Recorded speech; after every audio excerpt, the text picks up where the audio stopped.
First of all, welcome to Joanna Drake, who joins us from Brussels. Joanna Drake, yeah, great to have you here.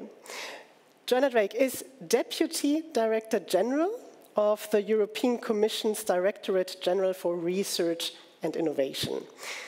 Among a lot of other things, she currently focuses on health, as she is Mission Manager for Cancer. And let me say that Joanna is a truly dedicated European. She chaired the national Yes movement in Malta in the run-up to Malta's EU accession about 20 years ago. So, Joanna Drake, it's great that you're here with us. Thank you very much for that. My pleasure. Here in Berlin, not in Brussels, here in Berlin, I actually thought that Terry would be in Brussels, but she's not. It's great that you're here. Welcome. I'm in Berlin as well. Yeah. Terry Reinke is one of the two leading candidates of the European Green Party for this June's European election. And Terry Reinke is originally from Gelsenkirchen, but now she is a member of the EU Parliament since 2014. And since 2022, you are the Vice Chair of the Greens European Free Alliance in the Parliament. And you are, of course, working in several committees, but especially important for us today is Terry's work in the Committee on Women's Rights and Gender Equality. And I'm sure you have a lot to talk about equal access to healthcare and the issue of women's health in the EU. So, welcome, great to have you here. And last but not least, I would like to welcome Christoph Haber-Eder from Organon. Christoph Haber-Eder is currently Managing Director for Germany, Switzerland and Austria at Organon. And in case you don't know, Organon is a rather new international research-based pharmaceutical company which specializes in women's health. It is a spin-off of MSD, and from next month on, Christoph Haber-Eder will be Managing Director for Central and Northern Europe at Organon. So there will be several more European countries in your portfolio. Thank you for joining us as well. And Joanna, maybe I can start with you, because we actually want to talk about research. And I'm missing one of my cards right now because I dropped everything because I applauded and then everything fell on the floor. But I'm trying to get this as straight as possible. Research and innovation is essential for providing and improving health and good medical treatment. And as I understand it, Horizon Europe is the EU key funding program for research and innovation. So could you elaborate on how Horizon Europe is supposed to shape the European approach towards this envisioned health system transformation? So, yes, Horizon Europe is Europe's key funding program for research and innovation. It has a budget of 95.5 billion for a 7-year period. Now, what does this program do? First of all, we are into the 40th year of the so-called framework program, just to put the context right. And the whole point about these framework programs was always to ring-fence a huge part of the EU budget in order to strengthen the collaborative part of research and innovation as a European Union, in order to develop, to support, and to implement EU policies while tackling also the global challenges. And of course, health will always be a global challenge. But the program also helps to create the jobs, to identify the necessary skills going forward, to engage this talent skill pool in order to produce not only research and innovation, but also economic growth in the end, and also industrial competitiveness. Today, we like to call this very much the strategic autonomy of Europe. We need to optimize that going forward. And the European research area through its investment in research and innovation, obviously helps this going forward. Now, for the coming years, of course, Horizon Europe will continue to focus on what are the EU priorities. And I'm sure you know that green transition is one of them, the digital transition, more resilient, more competitive, more inclusive, more democratic Europe. These are all very much top priorities. But, and this is a big but, because you mentioned earlier that, of course, health is within the national, if you like, sovereignty power of the member states. And this is how it is. But Europe does have a role as well to shape the health system transformation that needs to happen in order for European citizens to also, shall we say, overcome the global challenges on their personal health point of view. So Horizon Europe in the future will continue to develop also the uptake of the new technologies, also the scaling up of these technologies in order to be widely available, the accessibility of health care, also digital solutions, improving the healthcare and health system. These are all, shall we say, have a European dimension that if we work together, we work better and we achieve better results for everyone. And this is why using technology to help people better understand and also use health information, promote healthier lifestyles, improve epidemic preparedness. We saw in COVID, for instance, the big part Europe had to play, also to prevent the diseases and also to better provide better diagnosis and more personalized treatments and care solutions, and also improve access to health and care systems. These are all very, big issues of European dimension when working together, joining up the dots between the political, shall we say, axis in Europe, but also, more importantly, also between the systems. We complement each other in order to get better results and better capacity going forward. I'll just mention one example, just to give an idea that this is not just, rhetoric. Within Horizon Europe, we do have a European partnership on transforming healthcare systems, for instance. This is a key initiative of the European Commission in the field of healthcare research and innovation. It has a budget of 305 million for the next 7 years. More than 50 beneficiaries from over 23 EU and associated countries, plus Switzerland, USA and UK, are participating. And of course, this partnership, what does it do? It will help to continue to contribute to the acceleration in the transition towards sustainable, efficient, resilient, inclusive, innovative and high-quality, people-centered health and care systems accessible to all people in Europe. Yeah. This is our goal. Joanna, thank you. Thank you for this broad overview of what the EU is trying to do in different sectors and why it's also an economic issue, actually. Terry, maybe in terms of gender equality, do you think that the current focus on research and on women's health is sufficient in that way, or would you say there are things which should or could be done better? Wouldn't you all be surprised if I now said, no, it's sufficient, it's fine? Well, I would be very happy if we could go for a coffee and that. Sorry. Is this working? Okay, now you can hear me, great. No, obviously I find that it's not sufficient. And I think it is also one of the examples where we can really clearly see what added value the European Union can play. Because you touched upon the COVID pandemic, how we could very quickly realize that also in an area where the competence is still situated mostly in the nation state, how the European Union can play a role.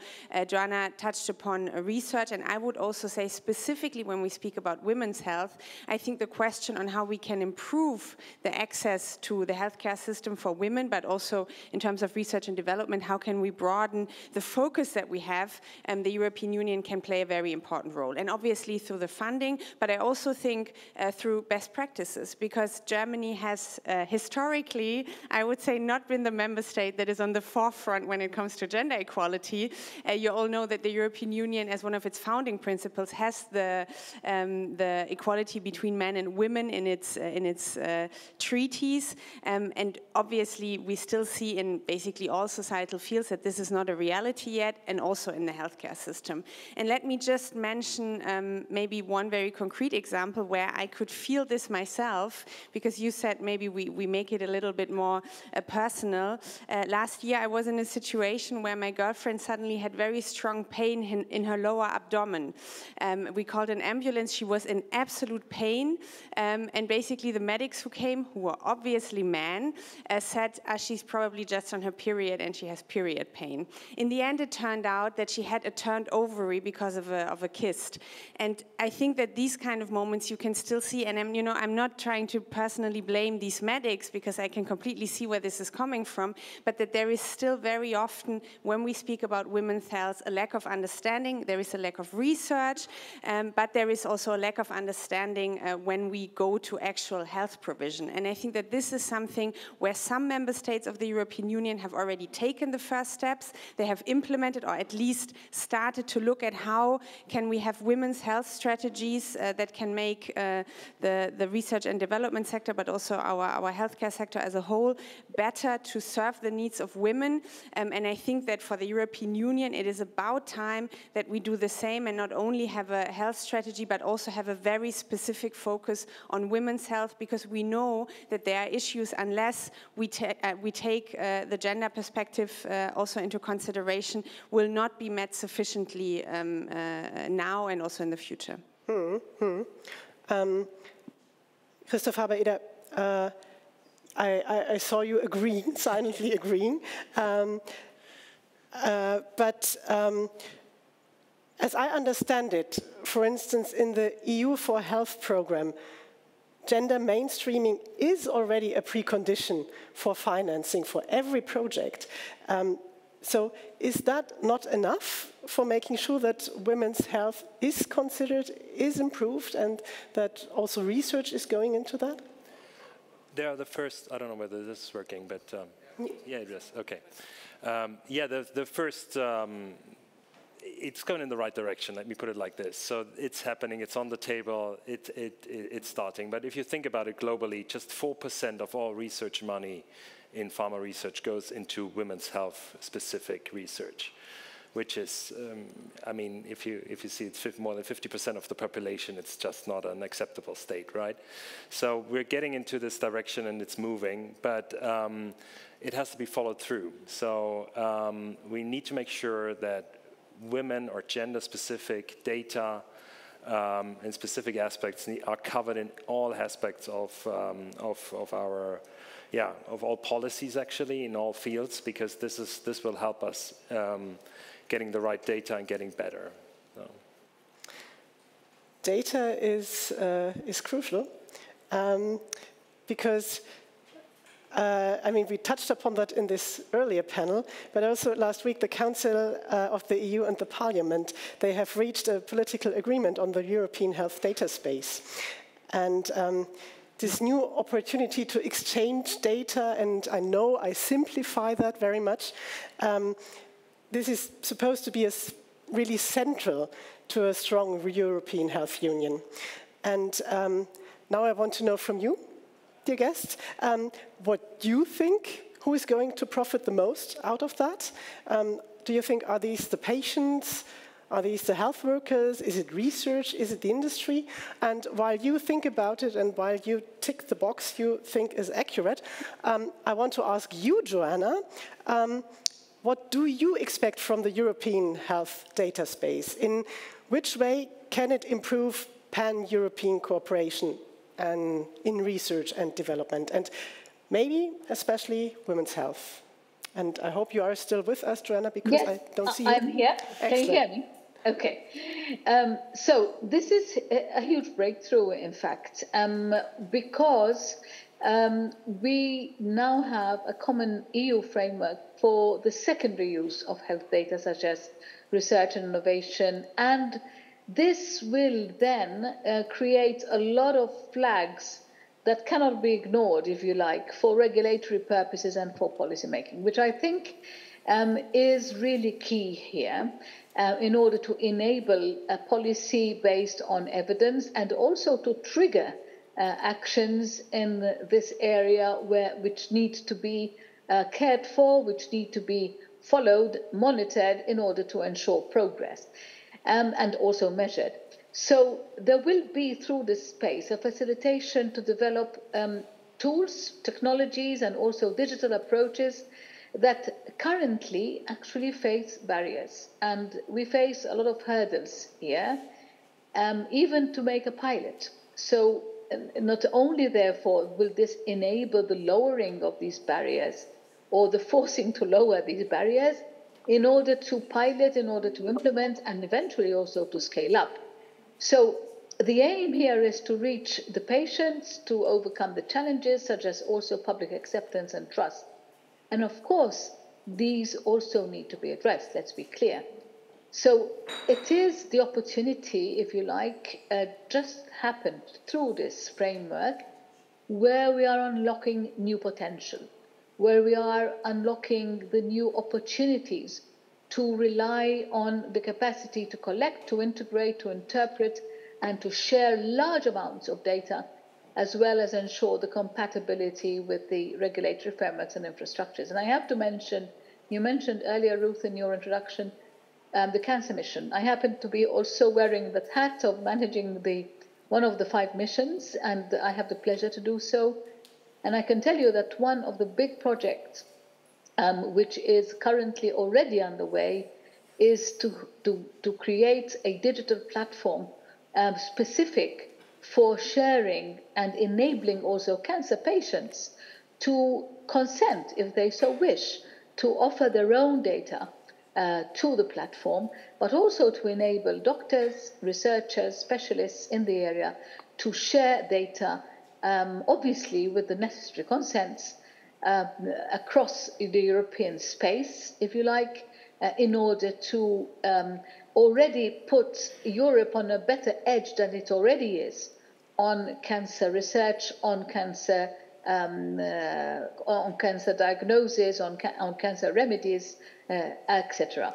So I think this will be also really contributing to something that has plagued our societies, cancer. I think none of us are free from at least knowing somebody, if not ourselves, who have experienced this disease. Yeah, I think you're very right. This was an issue which was talked about in an earlier panel as well. And it had quite some resonance in the audience as well. When we talk about data in medical research, we still have a strong bias in the data, because for a very long time, the data collected in clinical trials and even before that in animal testing was from male patients or animals only. Is this European health data space an opportunity to close this gap? Or if it's not that great, how can we ensure that this data gap is not deepened by it? You want to go first? It's definitely helping, and it will go into the right direction if we collect the right data. So if we are specific enough on gender relevant distinction when it comes to data, because everything we feed into this data space will then help us improve care or develop new treatments. Also AI-related treatments that might come in the future are already there. So whatever we put in there will guide us to the future. Will it help us immediately overcome this huge data gap we're facing currently? I don't think so, because I think in the current European treatment spectrum, 98% of all medication has been developed on or with male genetics, if you want so, starting from the mice in the early clinical development up to then to the phase 1 and phase 2 testing. So this is something where I think we need to bring in more real-world evidence in the future and look at this. So there's a bright future ahead if we make it right now, but we have to start now and get the right regulations in, and this is where the European Union definitely plays an important role with this European health data space, yes. Terry Reinke, I know that the Green Party is very sensitive about data security, and there was also some discussion in your party about the European health data space. What does it need politically that the EHDS works properly and it helps to improve women's health, as Joanna and Christopher just proposed? Well, I would say that obviously, you know, there is maybe you don't want to call it tension, but there is certainly a debate that has to be had about this, because we know that if we have more data, it can be used in research, and this can help, especially. I don't think it can fill the gaps, but I think it can at least maybe address some of the challenges that we have now, and that, I mean, if we don't change something about the system, then they're going to get even worse in the future. So I think, yes, there is a need there, and this is something that we acknowledge. At the same time, I'm not going to surprise anyone when I say that data protection, especially of such sensitive data as health data, obviously to a party, and I'm not only speaking for the Greens, but you know, civil rights parties, this is something very close to our heart. So the discussion was very much about what was already addressed in the last panel, the question on how much you take the people on board. And I think that's the key question, because at the end of the day, if we want to have a trusted system where people say, I'm fine if my data is given, this needs to be based on consent, at least when we talk about very sensitive data. And the compromise that has been found now, it's not exactly what we would have liked to see, but this is how it goes on a European level. You know, we discuss in the Parliament, the Council discusses, then we come together, and then at the end of the day, it's what nobody wanted, but everybody can kind of live with. We didn't have the debate in the group yet, finally, but I think it can be a starting point, because as Joanna and also you said, I think this is a discussion if we now really want to build this health union, and it's not just a Sunday speech. These kind of things will change. We will also make experiences of what is working, what is not working, and then on the basis of starting with what we have right now, maybe adjusting if things are not working as they were foreseen. I think it can be an opportunity, without now thinking that this is going to solve all the other issues that we have. I think the question of the gap in clinical testing is still something that will have to be addressed, no matter if we have a European health data space or not. Probably, yes. Christoph Haber, could you just, because this European health space, data space, is supposed to be an advantage for innovation made in Europe as well, could you give an example how your company would see that as an advantage, and how it works when you develop new treatment, and maybe also how you work with sensitive data? I mean, there is no doubt that data needs to be protected, and sensitive data needs to be protected at the highest potential level. So there's no question around that. But I mean, you can see it in the answer the public just sent. I mean, it's about development of health products and services. So the question is, where is a medical need, or where is an unserved area in the medical field that can be tackled or should be tackled? This is where this data pops up. And then you see data patterns that might lead to new solutions, new pathways, new medication, new therapies we haven't thought about in the beginning, and will help us evolve there. So I would say the field is wide open. The question is, we have to do it right, and I think this European health data space is a huge chance. We can set a framework for everyone that everyone can play in. If we don't do it, others might overtake us, and this might be done by corporations or other players. We don't want them to do that, but if we play together and if we work together here on this one, I think this is a huge chance we have, and we should use that. Yeah, I don't know, has the audience seen our short questionnaire? Because, yeah, excellent. Sorry, I'm yeah, it's basic medical research. Most of you think will profit the most from the European health data space.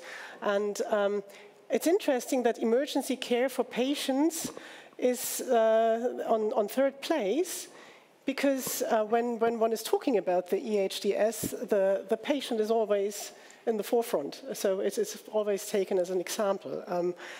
Do you have an idea why that is so? Was it multiple choice possibilities, or you had to pick one? Because I would have said probably all three of them. So.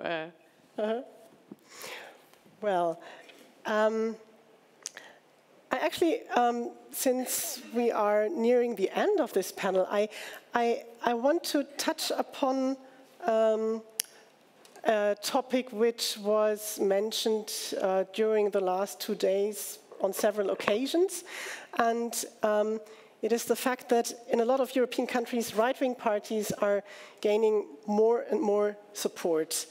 And when these parties are in power, they tend to heavily cut down on women's rights and on women's reproductive rights, especially, as we have seen, for example, in Poland. Can a European health strategy, which is our overall theme, could a European health strategy which has a strong focus on women's health counterbalance such national developments? Is that possible? Well, I think we have to try. We have to try to make it possible, because I was about to say, I mean, it's true that we have seen developments in the right direction over the past years, but I think just standing here and believing, you know, it's all fine and it's all going to take a little bit of time and then everything will be fine and we will have full gender equality, I think that's a little bit not what is happening outside, because we see that, especially when it comes to women's health, and I'm going to say it, I mean, sexual and reproductive health and rights is not something that is uncontroversial. It is something that is heavily attacked, not only in Poland, but also in other member states of the European Union. And obviously, the question of access to abortion is not just, you know, a question of is this foreseen in the health system or not? It's a question that is very, very politically attacked right now. So I believe also because of this argument, we need to have a European strategy that covers this. We have tried to get the question of women's health, questions of sexual and reproductive health and rights into the strategy, because I believe that there is a very political aspect to this. We see in some member states that there's progress, but we also see member states that are backlashing. So I think especially in moments when we see national governments that are moving to the right, the European Union has to play a role, because at the end of the day, it's not just, you know, something that some people maybe like, it is something that is really in the core of the values that the European Union stands for: gender equality, fundamental rights, and this is why I believe this also has to be covered in a health strategy. And if I look at it the other way around, and I look at the upcoming election of the European Parliament in June, there is the possibility, it doesn't have to happen. The Chancellor said, well, we shouldn't talk about an election before it hasn't happened yet, but there is also the possibility that there will be a surge of right-wing populist parties. Are you concerned that the goal of equal access and better healthcare for all on a European level might be under pressure by an outcome like that? You're asking me? I'm asking you.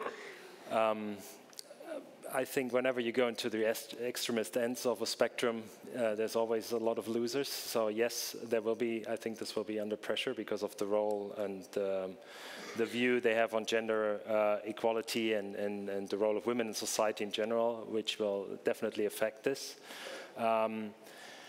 I think that's why it's so important to really see this women's health topic as a topic for all policy fields, because it has something to do about economics, about 50% of a potential workforce that cannot work because part of their health issues are still seen as lifestyle phenomena, and they are not covered, like menopausal syndrome, like endometriosis. You mentioned out of your personal experience something around the uterus and the ovarian spectrum, where actually the education is already failing on medical doctors because how it is perceived in medical books is wrong. So this is where it's all started. So we need to, and I think this is where the European Union can help us, we need to educate people that investing into women's health is something that the whole society and also the economy will benefit from. I mean, there are data like $1 spent into women's health results into $100 in revenue for total society.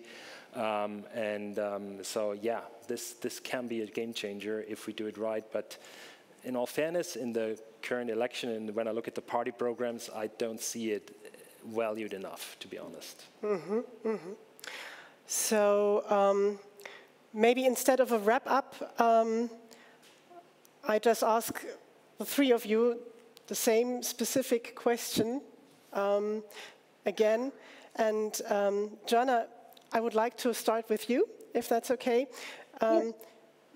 just reflecting on what we talked about in the last 30 minutes, would you really think that it would need a real specific women's health strategy to ensure that this topic is considered in the European approach towards the health of all its members? Well, the fact that I think consistently the European Union, I would say, not health program only, but also the research and innovation program has had always a strong commitment to gender equality in research and innovation. First of all, as you know, as you mentioned yourself, gender equality is an eligibility criterion for Horizon Europe. I think this means that the importance of data collection and analysis disaggregated by sex and gender is important, because we need to keep on informing evidence-based healthcare policies and interventions, and ensure that research is relevant, is reproducible and replicable. And I think that this means that there needs to be a call to accelerate the integration of the gender dimension in the RNI content. In other words, we need to address the healthcare inequalities and also to lead to better healthcare outcomes for all, including, therefore, that if it is clear, as it seems to be, that there are inequalities when it comes to women's health, then I think we need to tailor-make an approach by design that is obviously going to get better results for women and their health. Well, thank you very much, Joanna. That was very insightful. Terry, I'm sure you would say yes to my question, so maybe you could tell us one or two important cornerstones you would consider as appropriate to tackle in the near future. To be honest, I would say yes to your question, but I would even have a better option, and that would be mainstreaming gender aspects in the health strategy that we have. Because I think this would really do exactly what you were hinting towards, that we say that in everything that we do, be it research and development, be it areas where health provision is concerned, be it training and qualification, we need to always have this in the back of our heads. That I think, and we have tried this, and so far we haven't managed, but I think that would really be the game changer that we need in order to understand that if we want to have a functioning health system and if we want to have a good health strategy, it also specifically needs to look at the needs of women. Thank you. Christoph Haberer, you have the last word. And have you got a cornerstone for me? What would be really important? I would just say yes. Whenever you put focus and incentives in place, then things happen for the good. I mean, we've seen it in healthcare in the field of oncology. And in 2024, I think it's really time to do this around women's health. And yeah, we need something in Europe. Excellent. Well, thank you very much. Thank you very much, Joanna Drake, Terry Reinke, Christoph Haberer, for your time. And I heard somebody say something, but I think it was just you, Sonja. I'm happy to say something.